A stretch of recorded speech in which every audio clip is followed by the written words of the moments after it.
नमस्कार, मैं हूं आपका दोस्त धीरज और आप सुन रहे हैं NS रेडियो 90.4 FM। और मैं हूं आपकी दोस्त मुस्कान।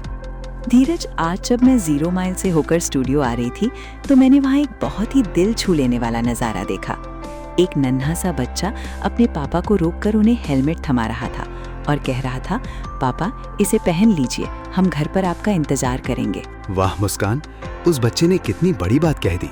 अक्सर हम अररिया के लोग सोचते हैं कि अरे चांदनी चौक तक ही तो जाना है या 0 माइल से बस स्टैंड तक ही तो बात है, हेलमेट की क्या जरूरत। पर हादसे जगह देखकर नहीं होते। सही कहा धीरज, वो बच्चा जानता है कि उसके पापा की सलामती उस लाल हेलमेट में है। इसीलिए तो बिहार परिवहन विभाग का भी संदेश है, हर सफर का हमसफर हेलमेट। दोस्तों, आपकी जिंदगी सिर्फ आपकी नहीं, आपके परिवार की अमानत है।